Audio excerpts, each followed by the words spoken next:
Muchas gracias, agradezco la oportunidad al comité organizador y los felicito por este buen evento que buena falta hace empezar a recuperar esta historia tan dura para los países de América Latina. Bueno, comienzo. Durante los años más duros de represión y violencia en la dictadura brasileña, se consolidó un sector de la Iglesia comprometido con la defensa de los derechos humanos.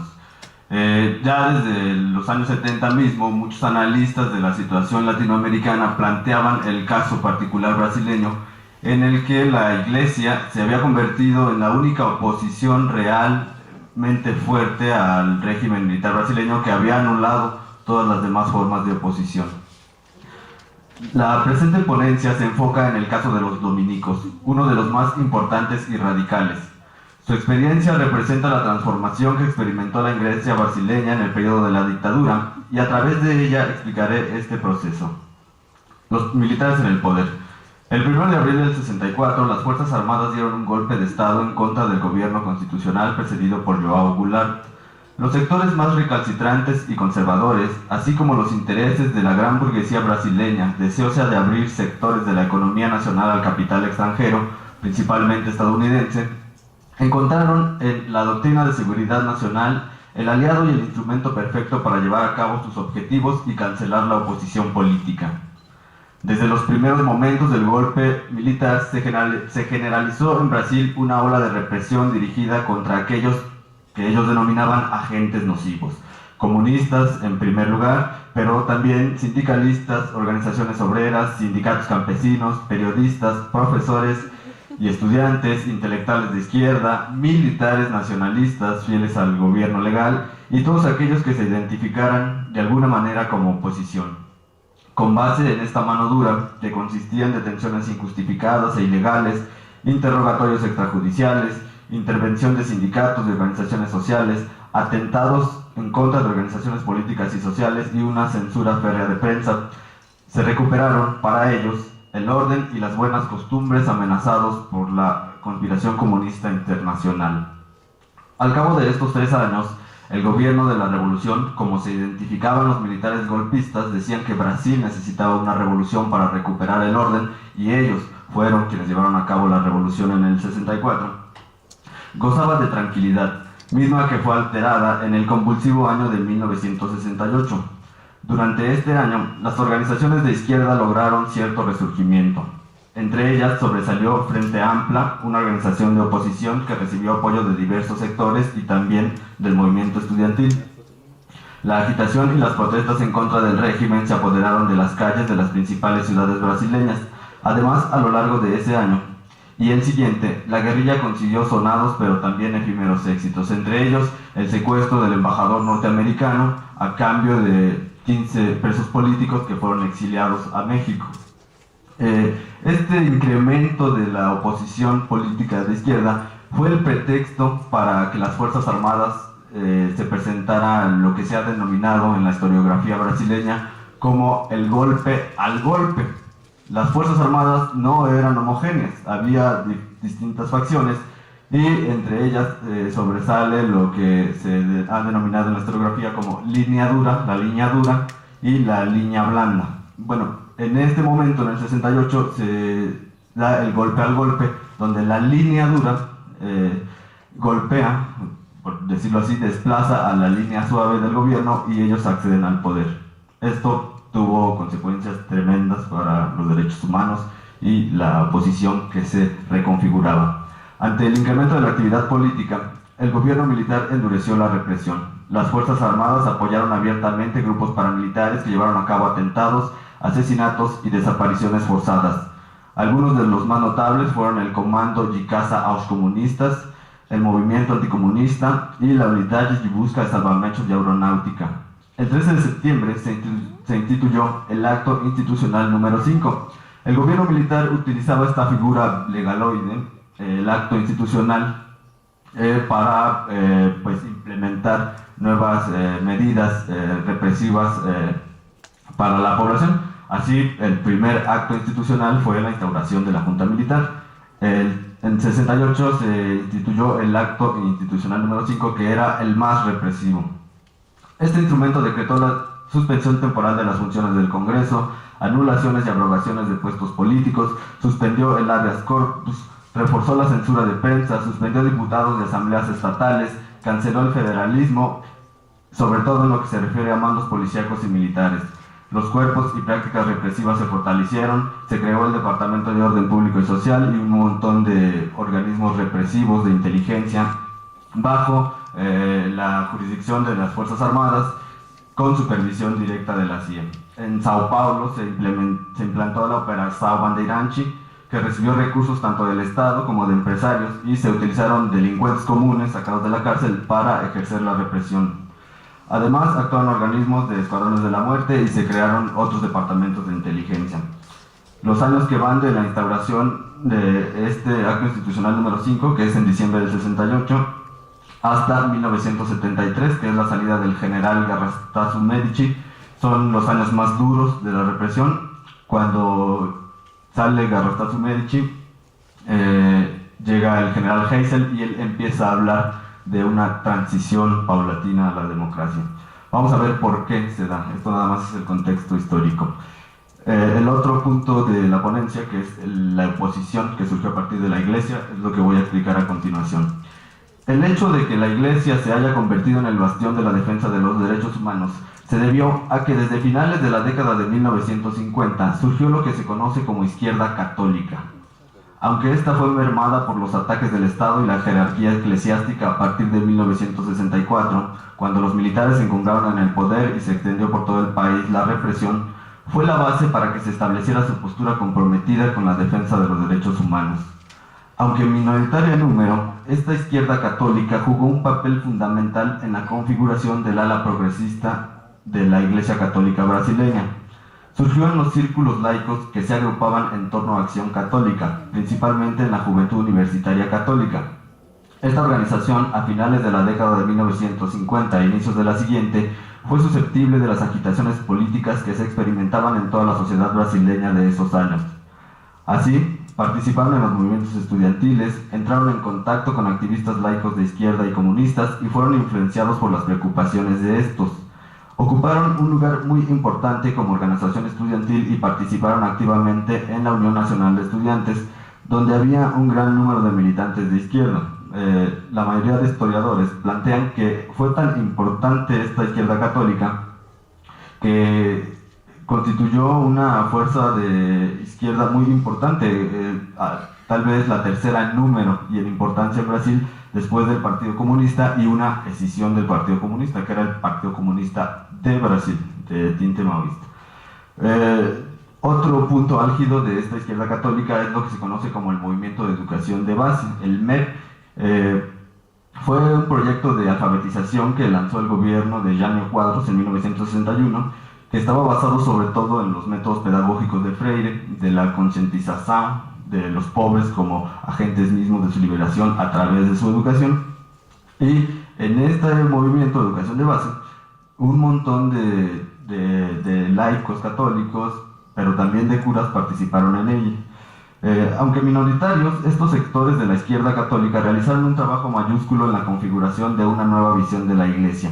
El estrecho contacto con las clases populares provocó una nueva concepción de la fe católica. Se requería, para ser un buen católico, actuar políticamente para la consecución de un mundo más justo en concordancia con los principios cristianos. A partir de esas experiencias se emitieron declaraciones y documentos que, además de criticar al sistema socioeconómico y político por injusto, planteaban la acción. Se propuso un programa de acción que rechazó la neutralidad tradicional de la Iglesia y la separación de los ámbitos temporales y supernaturales que hacía Acción Católica. El dinamismo de estos sectores de izquierda fue siempre denostado por la jerarquía, sobre todo por los obispos conservadores. Cuando los militares llegaron al poder, los ataques se recrudecieron y gran parte del trabajo pastoral que habían desarrollado fue totalmente desarticulado. Sin embargo, la semilla estaba sembrada por esta izquierda católica y fue de donde votó la resistencia y la oposición al régimen. Las relaciones Iglesia-Estado durante la dictadura. Cuando los militares tomaron el poder, lo hicieron con la venia de los sectores más conservadores de la Iglesia Católica y los sectores moderados y más o menos progresistas de la Iglesia, algunos obispos, tampoco ofrecieron mucha resistencia ni muchas críticas a la toma del poder por los militares. Aún así, desde los primeros momentos, la ola represiva arrastró a aquellos que participaban en el trabajo pastoral con los sectores populares, a aquellos que habían participado en el MED, que habían estado en contacto con las clases populares, mantuvieron su postura y ellos fueron víctimas de la represión. Católicos laicos e incluso algunos miembros de la institución sufrieron la prisión y la tortura. No obstante, la jerarquía, organizada en torno a la Conferencia Nacional de Obispos de Brasil, que es la Conferencia Episcopal Nacional Brasileña, asumió una postura conciliatoria con el régimen. En la medida en que la violencia y la represión aumentaron, sobre todo a partir de la institución del Acto Institucional número 5, los sectores progresistas asumieron una postura más comprometida con las causas de los oprimidos. Este compromiso redundó en la represión contra ellos. En las regiones del nordeste, de la Amazonía y de Sao Paulo, la violencia contra miembros de la Iglesia, más que minar la militancia, la reforzó. Para el inicio de la década de 1970, incluso los obispos ya eran importantes defensores de los derechos humanos. El obispo de Sao Paulo, don Paulo Evaristo Arns, el obispo de Olinda y Recife, Helder Câmara, y don Pedro Casal Dáliga, obispo de la Amazonía, fueron los principales promotores de la defensa de los derechos humanos. Así, ante el vacío político, la existencia de una oposición política, la violencia y la represión, la Iglesia asumió el papel de la defensa de los derechos humanos. El caso extremo y que mejor ejemplifica este proceso es el de los dominicos. Los dominicos, mártires y profetas. Cuando en noviembre de 1969 los servicios especiales de las Fuerzas Armadas asesinaron a Carlos Marighella, el más importante líder de la guerrilla Acción de Liberación Nacional, se hicieron públicas las relaciones entre los guerrilleros y un grupo de frailes, en su mayoría dominicos. 11 dominicos, 2 sacerdotes seculares y un jesuita habían sido detenidos por pertenecer a la red de Alianza de Liberación Nacional.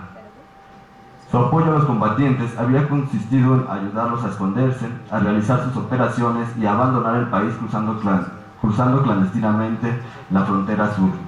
Una vez en prisión, estos clérigos se convirtieron en objeto del trato común a los presos políticos, detención ilegal, incomunicación, uso sistemático de tortura psicológica y física, amenazas y fingimientos de asesinato. Fray Tito de Alencar, fraile dominico que se suicidó una vez exiliado en París, escribió una denuncia.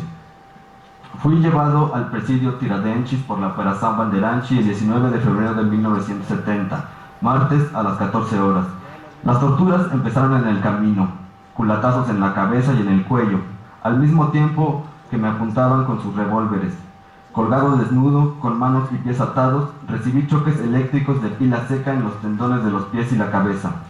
De la sesión de los choques eléctricos me trasladaron al pau de arara, que era un método de tortura esencialmente brasileño, es invención brasileña, donde cuelgan al preso de pies y manos de un palo a merced del torturador para todas las linduras que practican. De la sesión de los choques me trasladaron al pau de arara, más choques, cachiporrazos en el pecho y en las piernas. Querían también el nombre de otros curas de Sao Paulo, Río y Belo Horizonte metidos en la subversión. Concluían que yo era un guerrillero. El interrogatorio fue continuo para que yo confesara. Choques eléctricos, puntapiés en los órganos genitales y en el estómago, golpes con la palmeta, cigarrillos apagados en mi cuerpo. Al final me hicieron pasar por el corredor polaco, como la fila india mexicana. Me angustiaba la posibilidad de que otros padres sufrieran lo mismo. Esta experiencia le costaría la vida y es muestra del martirologio dominico durante los años de represión. La descripción de la tortura es aplicable a todos los casos de presos políticos, sobre todo en el lapso 68-74. Se utilizó de manera sistemática, ya no solo como medio para la obtención de información y declaraciones, sino como estrategia política de terror y control social.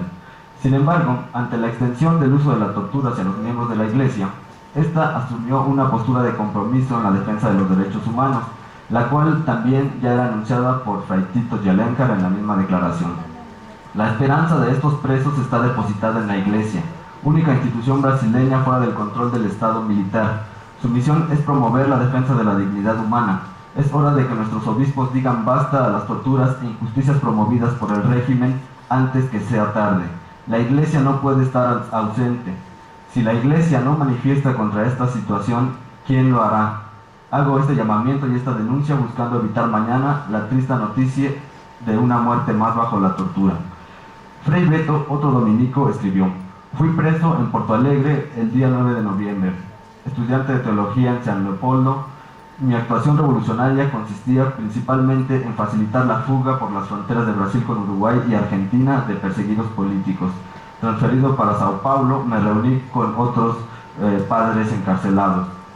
El caso de los dominicos torturados, concretamente el de Fray Tito, tuvo repercusiones mediáticas importantes.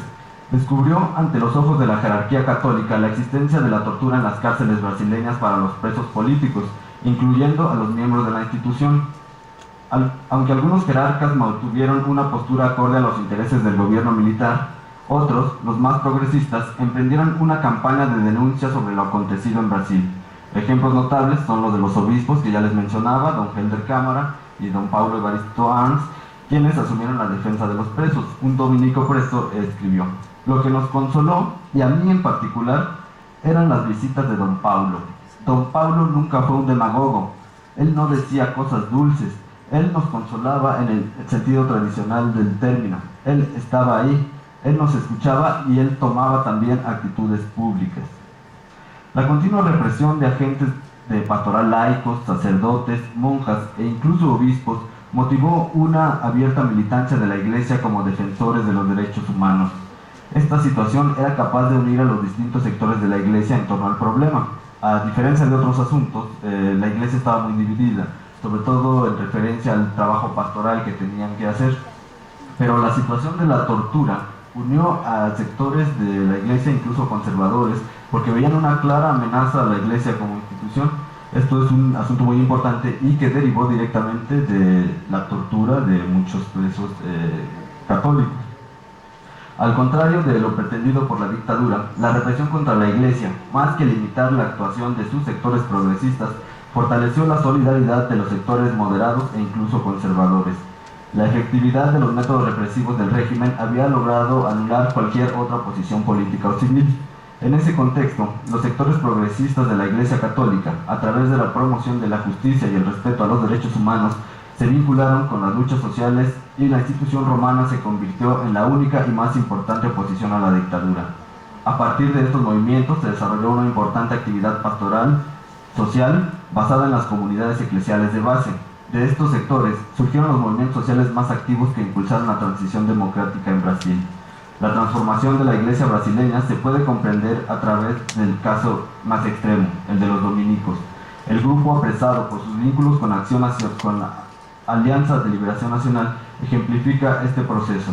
Muchos de ellos provenían de la militancia en el movimiento estudiantil y en organizaciones como la Juventud Universitaria Católica y la Juventud de Estudiantes Católicos, donde se politizaron en medio de las luchas que se libraban en el seno de la sociedad brasileña.